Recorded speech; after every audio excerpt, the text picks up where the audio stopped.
All right, here we go. OverDrive off and running. TSN 1050 on the TSN app, your home smart speaker. Up on, again, TSN 4. Bryan Hayes, Kara Wagland. Hello there. Hi, Kara. I'm all discombobulated. That's Sorry. okay. I'm talking to Al's brother. We're trying to make picks, and we don't know what games we're picking I know there's yet. a little back and forth going there. I was just trying to stay out of it. Yeah, it's really intense because we're into a big weekend here in the NFL. Massive. Like massive weekend in the NFL. And you got the Raptors playing tonight. You had Masai speaking earlier this afternoon. You got the Leafs in action. The Leafs, it feels like there's really something on the line tonight, right? Oh, man. It's only game 43 of the season, and their approach is going to be even-keeled, and we're all business. And sure, we've lost some games in a row, but that's not our problem right now. All you can do is play what's in front of you.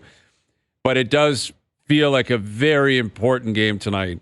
It feels like it's happening. The doubt that's creeping in with Leafs Nation is happening a little earlier this year. Like the last few seasons, this has been a really good regular season team. And not to say that they haven't played some good hockey so far this year, but I feel like the doubting and the negativity surrounding the Leafs is starting a little earlier this year. Yeah. When typically they carry through the regular season and then everyone jumps on for the playoffs. Listen, the last 2 years, they were, pretty much a juggernaut in They were regular fantastic. season. Yeah, like they had slow starts, but by game 10, 15, maybe game 20, it was like, all right, we're not slowing down. And they were chasing home ice advantage and not necessarily chasing the division. Obviously, we saw what Boston did last year. And the year before, I think it was Florida that won the President's Trophy. But it was a lock that they were going to finish with 105 points, 110 points. And this year, you can't say the same thing. Through 42 games, they're on pace for under 100 points. And they've lost 3 in a row in regulation, something they have not done in a couple of years. Yeah, the cracks are creeping in a little earlier. And the guys, they seem to be getting a little testier earlier with the post-game sound, the post-game comments, things like that. We're keeping the outside noise out. We're only halfway through. Well, the thing is, they're not even in Toronto, which, again, is like, I hope you're in Calgary. Yeah. I get it. There's a lot of Leaf fans around, and the media travels. But it's not as if you're on a 2-week homestand and you've lost 5 in a row or whatever, and people are stopping you in the street. You're on the road. Like, you're very insulated. You're in the hotel. You maybe go out for dinner. You get on the bus. You go to the rink. You're driving underground. I don't know what kind of connection they have to the noise that is happening here right now. I mean, obviously, social media exists. I don't think they're tuning in. I think they are. I think that's the problem. SportsCenter and to what not to see what we're saying about them. I disagree with that. You think so? Oh, I absolutely believe. I've never believed athletes when they say, or coaches, we don't pay attention. Yes, you do. It's impossible not to, especially now. They're all on Twitter, Instagram, TikTok. Yeah. Everybody is. You can't avoid it. And Mike Johnson always says this. It wasn't an issue when he was playing with the Leafs, him personally avoiding it. It was his parents calling him, his friends saying, hey, did you just see what happened here? Or did you read what was being written about you in the Star or the Sun or whatever? And I'm not saying it's easy, and I sympathize for it because it is different than a lot of other markets, clearly. But it just feels like this is one I think they get tonight. They should get tonight. Tree Living wants tonight. Tree Living wants tonight. It's a good point because remember when the Leafs went into Pittsburgh and played the Penguins for the first time, and that was their first time against Dubas, and they lost 3-2 in that game, and a lot of it was built up that the players were winning for Dubas, and I hadn't even thought of that angle, the idea that Trey Living is back, because I've been so focused on what else is going on with this team, but it does feel like with this trip, Edmonton the other night, Vancouver Saturday, Seattle Sunday, who's playing better, Winnipeg coming up for a back-to-back or a home-and-home. Like, this is the one you better get. Doesn't it seem a little concerning, though, that they're just getting into this really difficult stretch and they're already having these issues? Like, it's one thing to say, okay, the goaltending's an issue, the defense has been an issue, maybe the top line being on the ice for a couple game-winning goals over the last few games is an issue. That's the kind of stuff that you kind of hope the media talks about. Except when the media is focusing on post-game comments and kind of ripping guys apart for, we think we're still playing well, and we're pissed, but are you really pissed? We're not letting the outside noise in, and it's happening this early. I don't think this next trip and this next stretch of 10 games is going to go particularly well for them. I'm sure they'll get some wins, they'll get some points, but if things are already collapsing in on them this early in this stretch of schedule, this is not going to be pretty. Well, that's what I'm saying about the game tonight. Like, if you're anticipating losses to Vancouver, to Winnipeg, you better get the one against Calgary tonight when you've lost 4 in a row. This one's got to happen. This is the one where it's like, all right, prove that it's all noise, that it's not that important, or it doesn't matter what's happened in the past. Prove you're a veteran team. Prove that you're great and awesome and everyone's happy and no one's flustered. Go out there and put on a performance tonight. The Calgary's not rolling over. They're on a bit of a heater right now. The Flames are winning games, and they're a good team, and they're fighting for playoff position. And I'm not suggesting it will be easy. What I'm saying is in pro sports, like this is the one, it does feel like a fork in the road. Like this is the one you should get because of who you are as a team, what you've done recently. You want to shut people up. Go get the win against a Calgary team who is good but not great. It's the more winnable one. If you lose tonight, and if you lose in poor fashion, then it's going to really unravel. Then you've got a back-to-back Vancouver, Seattle, Winnipeg waiting for you. Then you've lost 5 in a row. Then it starts to become, it's going to get louder as opposed to quiet down. So they can do themselves a big favor tonight. Just play well, get a lead, hold on to the lead, maybe expand on the lead. A win would be great. Get yourself 2 points, and it's all good. You move on. And I'm hoping that's the case tonight. I would say, what's your level of confidence in that actually happening, though? I think they'll win, but what I think, it obviously doesn't really matter. I mean, they're the ones that play the games, but I think they'll win. Like, I don't think they're on the verge of just collapsing and unraveling here. I do think they have issues with their game. Defensively, clearly, it hasn't been great. I think it's a big moment for John Tavares tonight. Yes. A big moment. He's been very quiet. He's been pointless in 5 games. He's getting shots on net, but they're not going in. Al's brother was talking about it earlier, like his shooting percentage is very, very low. Sure. But he is not scoring. He's not contributing 5-on-5. And I think this feels like a very pivotal moment, really, in his career and in his Maple Leaf tenure, where if the pace is going to slow down a little bit for him, if the production is going to fall back a little bit for him, you still have to contribute in some fashion. Yes. And you still have to play a big role on this team. And I'm not even talking about the money, which clearly factors into everything when it comes to talking about hockey because of the hard salary cap. And he's making a lot of money. He's the second highest paid player on the team.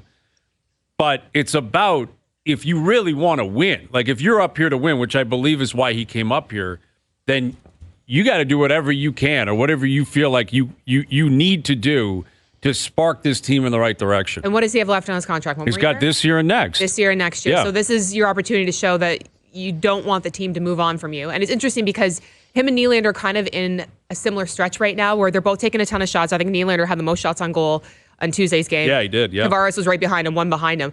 But Nylander, he's hitting the post, he's hitting the crossbar. Like, he was getting closer. It's bad timing having just inked the new contract. He's got to get on the board bad tonight. Timing. I have more confidence. Like, it's the feel behind both of what both players are going through is different. Nylander, I have no doubt, give him a game or two, he's going to figure it out. John Tavares, the narrative is starting to creep in that maybe he's on that downward spiral toward the end of his career, and he just doesn't. Was it Keefe the other day? Doesn't have the pop in his game anymore. Like when your coach is saying that, plays are dying on a stick. All right. O-Dog's with us. Is that how I'm introducing you? How am I introducing you here? What is happening? Doogie, let's get some coffee into you back there, fella. Doogie, let's get it going. And I'm actually scared of what communication could be going on when we're not there, because I know that you have private meetings with Doogie. Anyway, that's a story for another day. Okay. But you just mentioned John Tavares, Kara.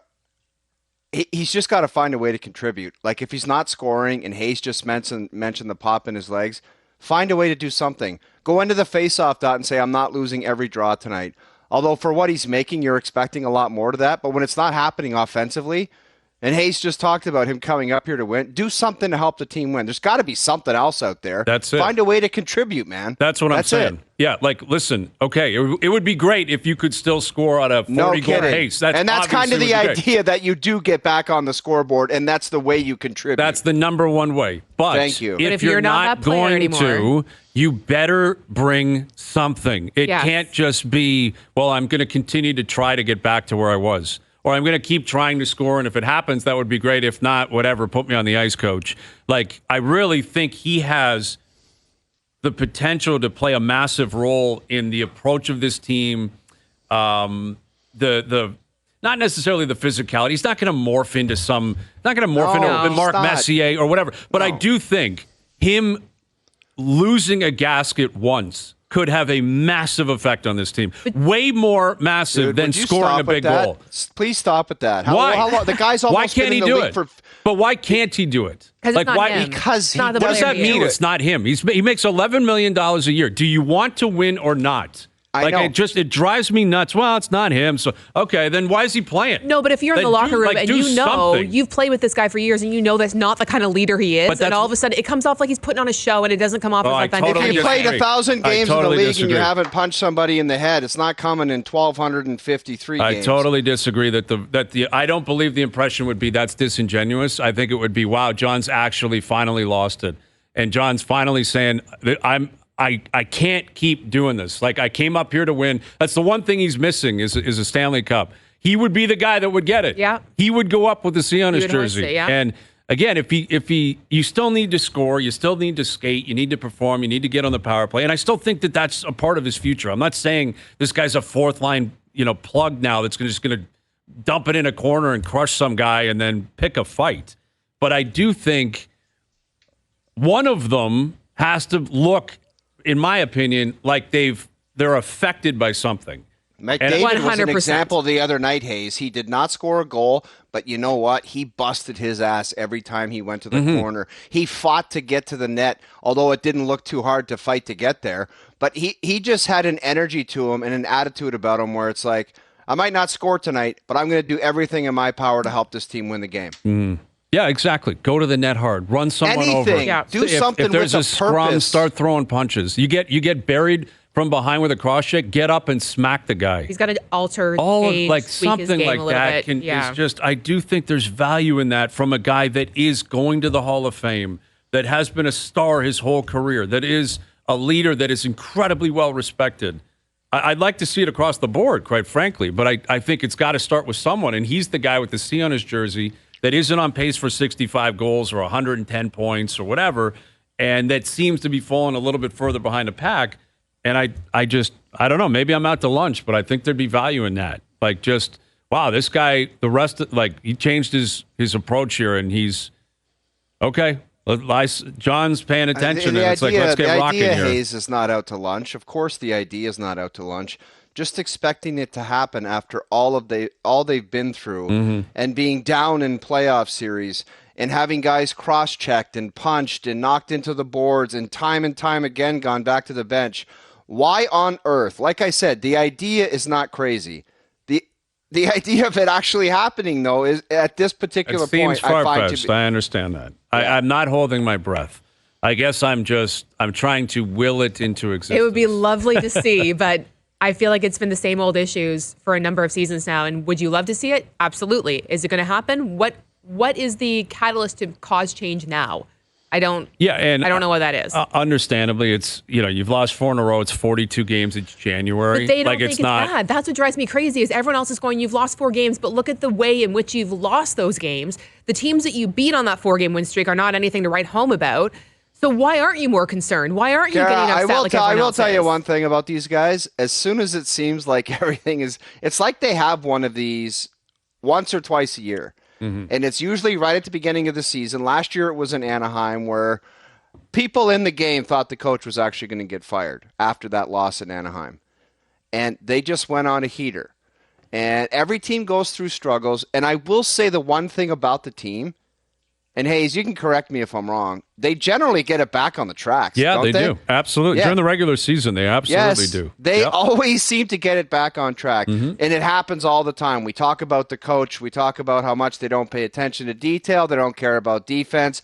All they want to do is score goals, and then they'll rip off 17 of 20 after this. Yep. That's what typically happens. You're right. Listen, they have been a regular season juggernaut. They've been an elite regular season team for years.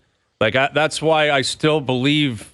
That's why I believe they'll win tonight. I believe they'll make the playoffs because they've always been comfortable in the regular season and had faith that they can get it together. And I think that's what's leading to the reaction from a lot of people is that it does feel as if that is being challenged, and in large part because defensively they're not great. Some of the guys that played a big role in that, like Tavares, like Brody.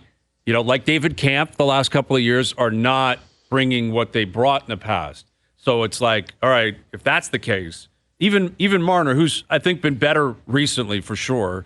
And I look at him and I say that guy can have a 40-game stretch where he could easily put up 55 points and be dominant. We're waiting for that to happen. Like, that hasn't necessarily been there for Mitch. So what I'm hearing is the talent is there. These guys are capable of so much more than what we're seeing from them. But they're not really taking it as seriously as maybe they should. We're not seeing guys adjusting their game to fit what the team needs. So does that not all sound like something that falls on coaching? Well, that's probably another reason why that's a big part of the conversation, is that there's a large portion of the fan base that believes the easiest solution or the number one person or thing holding this team back is Sheldon Keefe. I don't personally agree with that assessment. I don't either. I think he's a very good regular season coach. Yep. Sheldon's got to prove that he can push the right buttons in the playoffs. He's won one round just like everyone else has. He falls in line with the players in terms of his playoff reputation and his resume. But generally, over the course of his history here, he's had dips, and he's found a way to pull them out of it. And his comeback is going to be, I've got 3 defensemen that are playing out of position and are logging way too much ice time for what they can bring to the table. Mm-hmm. And in that league, it's impossible to win if you're going to give me that D-core to go out there every night. So if you want to fire me, and don't get me wrong, I think it's hot. His situation is hot, because in modern day pro sports, to get that coach bump and do something different, you look at the team they played the other day.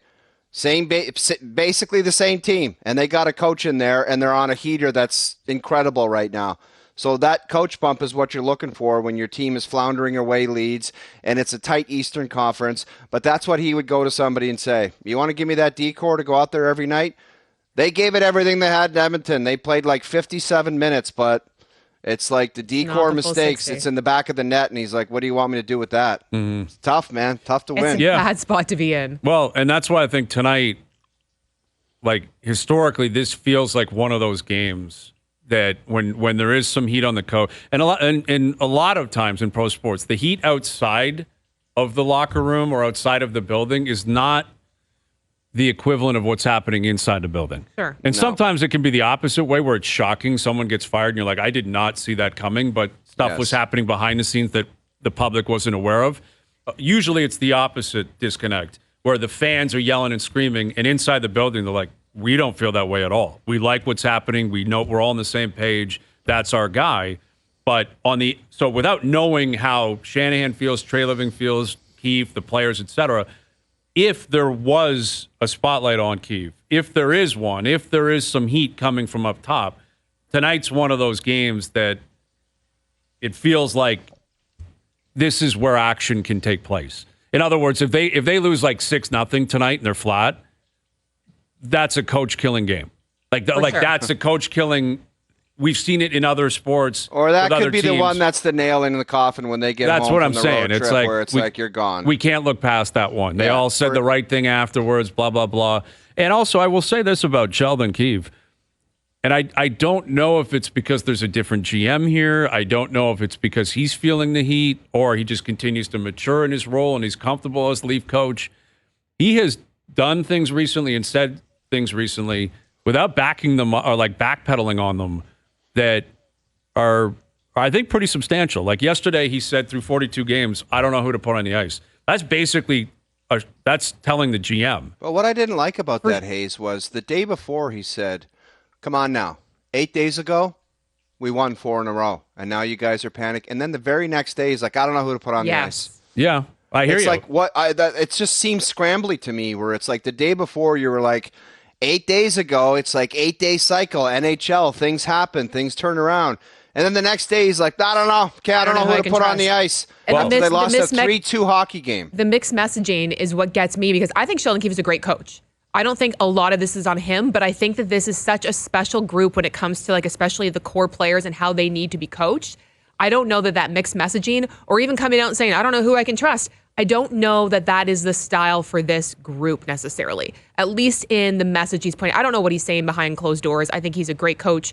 He knows the game, obviously. He knows how to coach the game, the X's and O's. But when it comes to managing the people, I don't know if that is necessarily the approach to be coming out and saying, I don't know who I can trust out there. Well, and that's, I guess, what I don't have the answer on, but I'm wondering aloud, like, is that him saying that because he knows he's on thin ice? Is it because he's got such a good relationship with Trey Living and Shanahan where he's like, this is what we're saying behind the scenes. So he's doing some damage. So I'm going to tell, or, he benched John Tavares the other night. I don't recall him doing that before.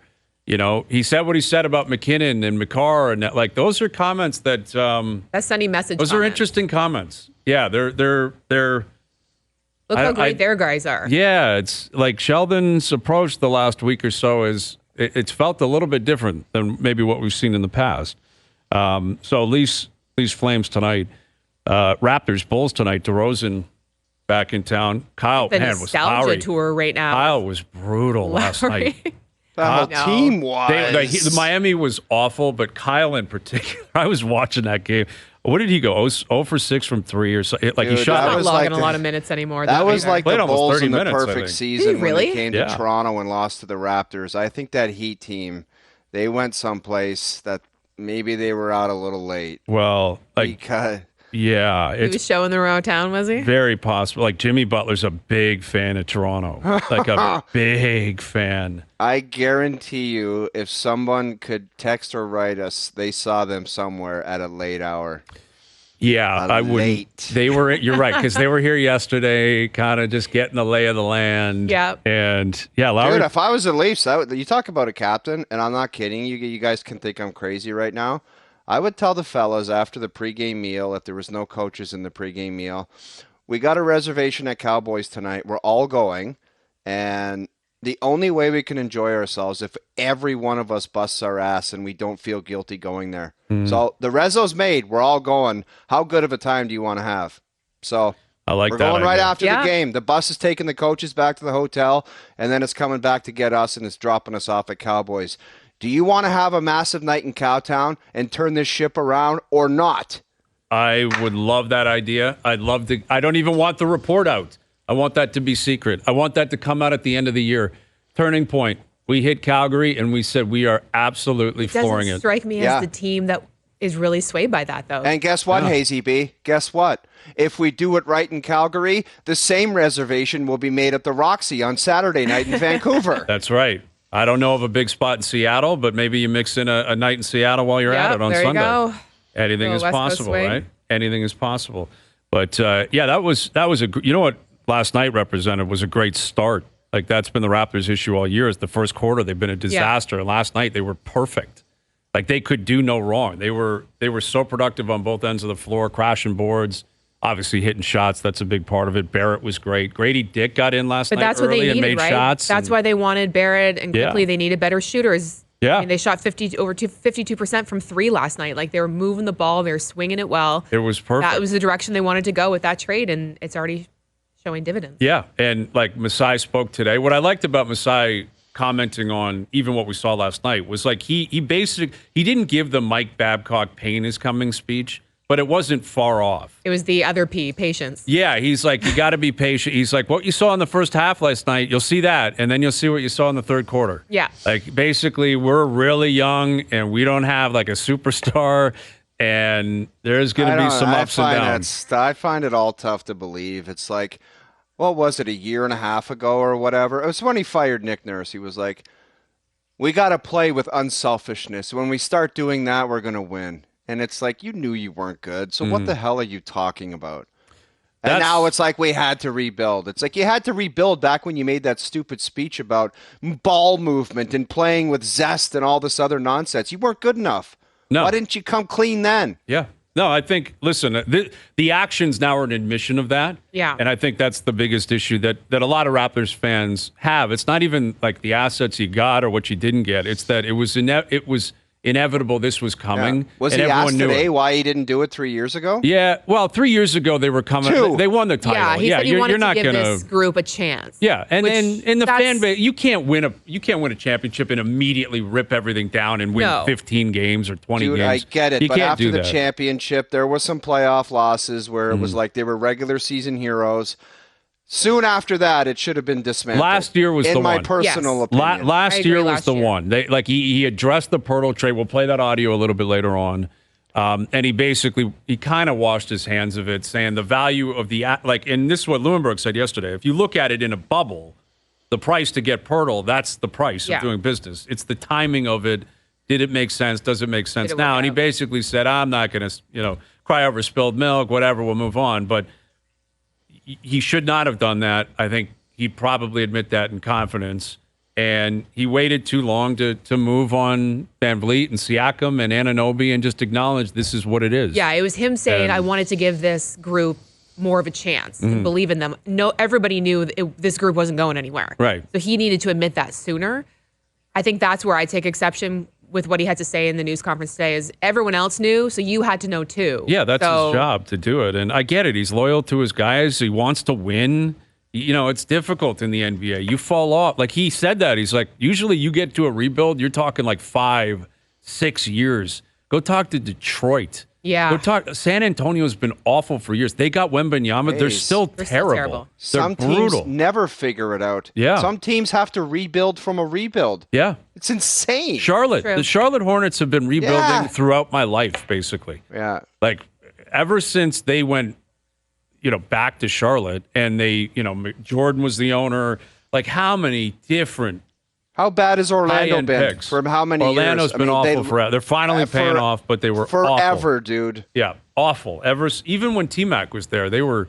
I guess they made it to the NBA Finals with Dwight Howard. That would have been. Was that 10 years ago? Yeah. No one cares about what people in Anaheim feel. You got to mix in Orlando, man. I'm just going to go into the booth one day with JP and knock out every single city. Every single city in North America. Nobody cares what people in Flin Flon think. It's Nobody one of your cares. Go-tos, man. It's so one good. of your go-tos. Yeah, I own that. I love it. I own that. That's great stuff. All right, Bruce Boudreau coming up. Luke Wilson will join us. Luke and is coming up. With some news about some fraudulent behavior involving Doogie possibly going on a cruise with someone else we know. What? Wow, I am not aware of that information, but Commissioner Doogie is going to have a verdict. It's very important stuff. Kara, you're going to witness history today. As much as you hated us the other day, Kara, you're going to hate us it's going to be so much worse. Disgusting. Looking forward to it. And you know who's going to be right beside you is Al's brother. Al's brother's lurking in the background, booking a cruise right now. Amazing. For one deal with Doogie. Yeah, once that comes to an end, he'll be coming in here, and Doogie's going to make his announcement on what games basically how we're going to pick this stuff. Okay. And then picks will be made for the weekend. So that's coming up in just over half an hour. Kara Wagland's in here. The O-Dog, Jeff O'Neill. I'm Bryan Hayes. Overdrive continues. TSN 1050 and on TSN 4. Overdrive continues. Brought to you by FanDuel. Bringing you everything from the opening line to the final score. Kara Wagland in here. Bryan Hayes, the O-Dog, Jeff O'Neill. Luke Wilson in half an hour.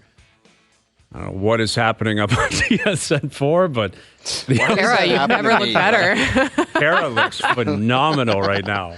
Kara looks honestly, phenomenal. that's just some kind of blip where I look like a moron. And I get that again. Can I ask you a quick question? Yes. Are you just selling ad space behind you here? Like I see, it looks like the boards behind a pitcher catcher during a baseball game where they just flash ad space. Every time I watch this show, I'm like, what is happening? All I'm going to say is they're all close friends, and they're all connected to my life very personally, and I love them all very much. Close personal friends. Okay, we need a Bruce Boudreau jersey maybe behind you. Yeah. Or behind one of us. Yes. I mean, maybe that's what we need, right? And here he is from the NHL Network and former Leaf, former head coach, one of our favorites, Bruce Boudreau. How you doing, Bruce?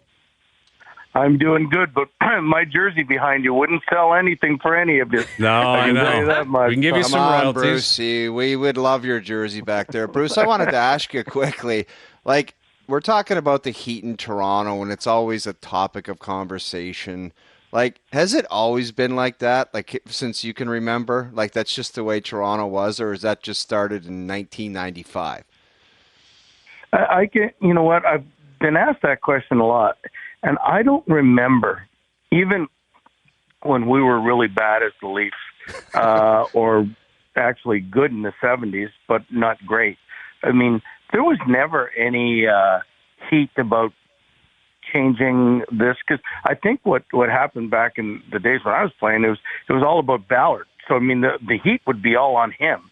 And everybody else would be left alone, quite frankly. But I remember, I don't know, many years ago, just driving in Toronto and listening to a radio station, and and it was a fan a sports station, and they're talking about the Leafs, and they said something about this shift this guy did really bad and was really bitching about the one shift, and I said, man, I couldn't have lived if that was the way it was back when I played, because I mean the scrutiny is so tough. It's got to be really tough on the players, the management, everybody there now. Well, I think the head coach, Sheldon Keefe, is, he's been around for a while here. He's done a lot of winning during the regular season. We know what's happened in the playoffs. They got a playoff win last year. Got a new deal, new GM, a lot of heat on him. You've been in his shoes before. Like, how would you, if you were to call you, Sheldon Keefe called you and said, Bruce, tell me, how do I handle this? Because there's a lot of noise around me. A lot of people are, calling for my head or wondering what I'm doing. What kind of advice would you have for Sheldon Keefe? Well, I have been in those shoes, believe it or not, 3 or 4 or 5 times. But you know what I did? I never watched TV, and I never listened to the radio or any of the things. I just went about my business and tried to do whatever I could do, to keep the team going in the right direction, and tried not to listen to anybody, because once you start listening to that, which is the reason I'm not on social media, I would be talking back to people left, right, and center. I would be losing it. You can't engage, Bruce. Yes, no, you can't. And that's the only way he can keep his sanity right now, because I'm sure, especially, they're in a Canadian trip right now, too. Mm-hmm. I mean, he's getting asked every day, 100 different ways about, are you okay? How's your job? What are you thinking? And all of these things. So it's got to be really tough on him. But the only way you can keep out of it is try to, when you're away from the rink, is not listen to anybody except your coaches, who are your best friends at the time, and they're in the same boat as you. So, I mean, hang out with them and do your thing and try to win games. Brucey, would you say he's under the gun? I think he's probably under more pressure than normal. You got a new GM. The team's usually at the halfway point in the year in the last 4 years, anywhere 5 years since he's taken over, have been well in front of a playoff position. And then you look now, I mean, with Detroit catching them last night, and if things don't go the way they want them to go, Tampa probably overtaking them and teams catching up to them. I know the way the media is in Toronto. Yeah, they'll be probably, to me, unjustly after him, because I mean, I just think coaches work their ass off, and he's a good coach. He's had 100+ points every year since he's been there. So I mean, I don't think he's changed too much of what he's doing. Things just aren't going the way that he'd really like them to go right now. So, Bruce, what do you think? What direction do you think the Leafs should be going then? Obviously, we all kind of agree Sheldon Keefe is a great coach, but his seat might be getting hotter the worse this gets for them over the next stretch. They got a heck of a schedule coming their way. The roster kind of is what it is. They have cap constraints. I mean, where do they go from here? How do they make it better? I don't know. The $1 million question, right? Here's the thing that I think that I was talking to somebody today about. I said, you know what? If they continue doing what they do and they eke their way into the playoffs, or they get in solidly, it doesn't matter.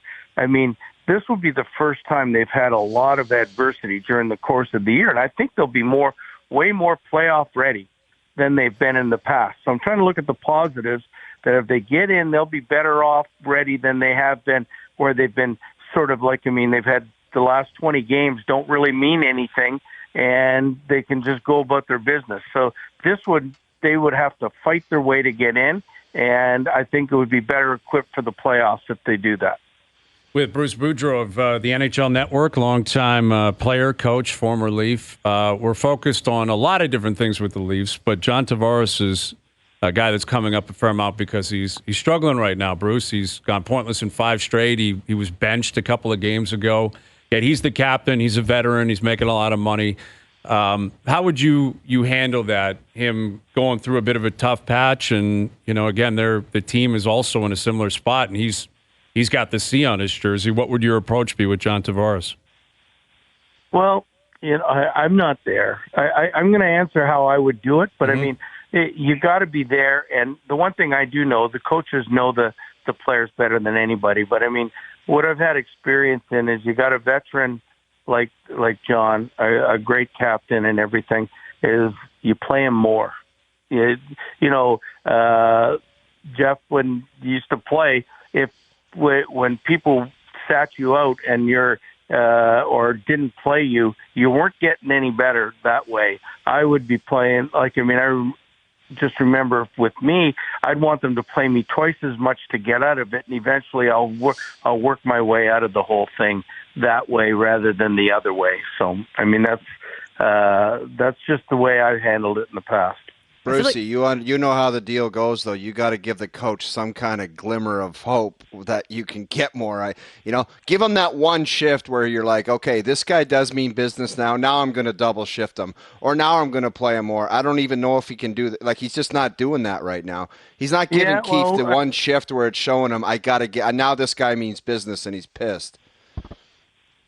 Yeah, I mean, I get what you're saying. And that, but I mean, what do we have that's going to be better than him? He's not getting it done for 5 games, but his history tells me eventually he will get it done. And so that's, he's the leader of the group. And as far as wearing the C on his sweater, and I know he's struggling, but boy, I mean, in the end, do you not need John Tavares to play good to be successful? So you got to find a way to get him out of the slump. With Bruce Boudreau of the NHL Network, again, the Leafs are in Calgary tonight. Then they're in Vancouver on Saturday. And I'm hearing reports Quinn Hughes might play center on Saturday night, Bruce. My God, don't get me going on that one. Okay. I don't know if you heard that or not, but... might happen, Hazy. Might happen. Anything's possible. Man, he looks good. Like Vancouver, they are rocking right now. Obviously, you got a lot of ties to that team, that market, a lot of those players. We're trying to figure out east, like, are they a cup contender or are they just a really good regular season team? How would you answer that? Well, I think they're a really good team. And I'll tell you where. I mean, first of all, they got really good goaltending. Casey DeSmith has been a really great backup, and Thatcher Demko, right with Hallebuck, have probably been the 2 best goaltenders in the league. So you start there. They've made 5 changes on their D, and what is the secrets to being successful in the playoffs?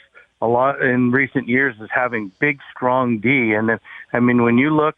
Carson Soucy, 6'5", Zadorov is 6'6", Tyler Myers is 6'8", to go along with Hronek and Hughes, who are very good offensively. That's a really, really strong, and Ian Cole, who's 6'2", and a veteran. You've got a really good defense there, and that's really been the biggest difference. It allows their offensive players to be offensive. And quite frankly, between Pettersson, we talked about the Leafs having the big 4, and you look at Vancouver with Miller, Pettersson, Besser. They've got a big 4 too. Their forwards are good, so I don't put anything by them. I think. Knowing Jim, they'll probably try to make one more move to improve themselves. But I think they're there for real. I've been waiting for them to hit a slump and say, but they haven't done it all year. I don't know if they've lost more than 2 in a row at any point in time. So until they do that, I believe that they're the real deal. It's wild because at the beginning of the season, I don't think anyone saw the Vancouver Canucks doing what they've been doing so far this season. They've looked great. The Winnipeg Jets, they've been the best team in hockey. They're right up there with 62 points with the Canucks as well in the West. So when you look at those 2 teams, which one is more surprising how they've performed this year, and which one do you have more faith kind of making it down the stretch at the end of the year? Are we talking Winnipeg and Vancouver? Yes. Are those 2? Yeah. 2 teams you're talking about? Mm-hmm. I know how good a lot of those Vancouver players are. So, and I've played against Winnipeg an awful lot, 2 playoff rounds in recent years where they've had mostly the same characters. And I think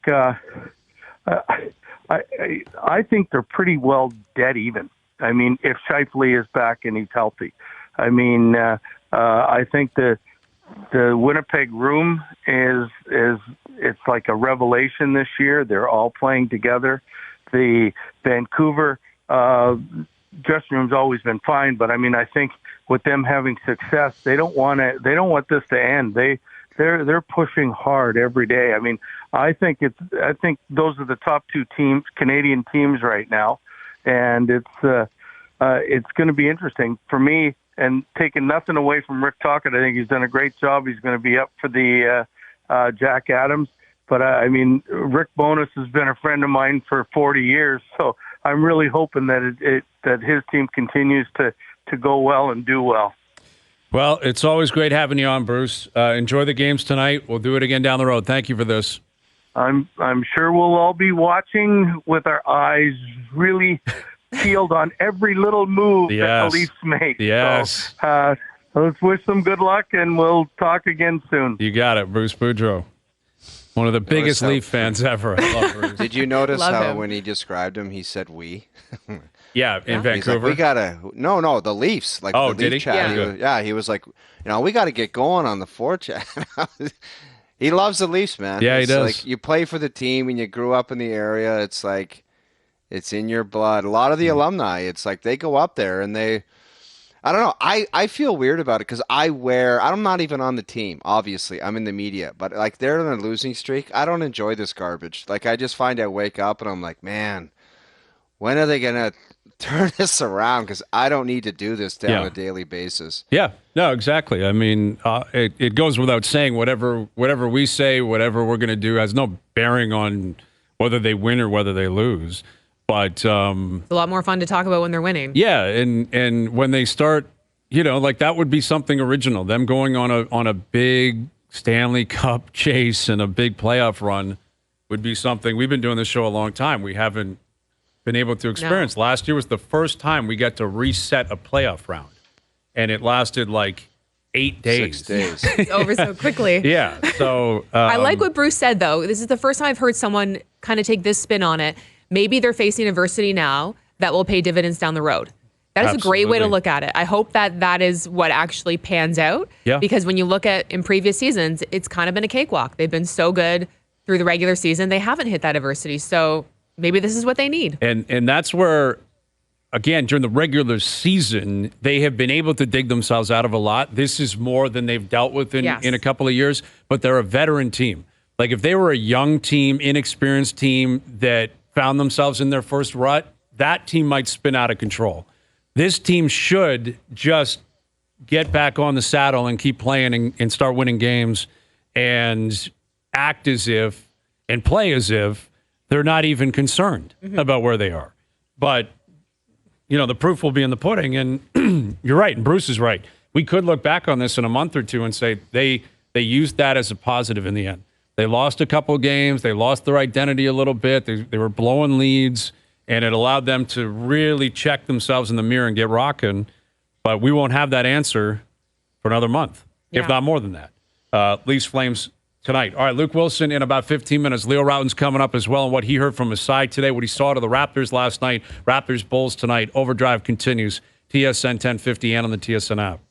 So naturally, Taylor Swift will be in Buffalo this weekend. Do we know that she's going to be in Buffalo? I just assume. There's a lot of people assuming that she's not going to Buffalo. Why? Because it's Buffalo? Because it's Buffalo. Have you seen the memes out there? Dude, I already know how that combo goes. How's it go? Look, guy, I love you, but I ain't going to Buffalo to watch you play football. I'll watch on TV. With She'll be there. I think if it is love, she's there. She'll be there. You can't. You listen. There's already people that feel that she spurned Buffalo because she didn't go to Buffalo on the tour. So bad PR. I gotta tell you guys, I find it fascinating the amount of in-person views there are in pro sports now. Like my buddies, my mom and dad, like my two brothers, they weren't at a lot. They would be like, "Yeah, we watched you on TV. It's like nowadays you have to be at every game everywhere. There's NHL parents. I think they watch 60% of their kids' games live. Yeah, live. Yeah, that is wild. That's wild in the NHL. But this is once a week. It's Taylor Swift. She's flying around on a private jet. NFL is. She lives in New York. It's, what is it, a 40-minute flight up to Buffalo? Part of the time she's shacked up with Travis In Kansas City? Kansas City. So. Well, it's not like Kansas City is Rome either. I mean, if you're going to goof on Buffalo, It's not. you know, like she's putting up with Kansas City. I think she can deal with Buffalo for a few hours. I think she's there. And if I was putting money on it, I'd put money on the I'm pretty sure it's like full security detail, basically from the airport or the hotel to the stadium.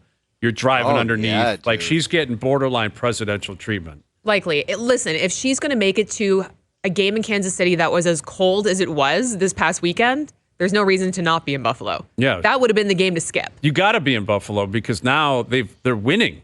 Yes. Like now it's like a mojo thing. It's she'll playoffs, be in too. You got to Buffalo. be there. No She'll way. be in Buffalo. I say no way. She'll be in Buffalo. No, You got to a be hunch. in Buffalo. I bet you a hunch. Fine, no dice. done. Go ahead. Lock it in. Just send it to me. Email, e-transfer. All right, Luke's coming up. Doogie, the commissioner himself, with his official announcement on how the picks are going to be handed out. Al's brother in studio. Overdrive continues. TSN 1050 and on TSN 4.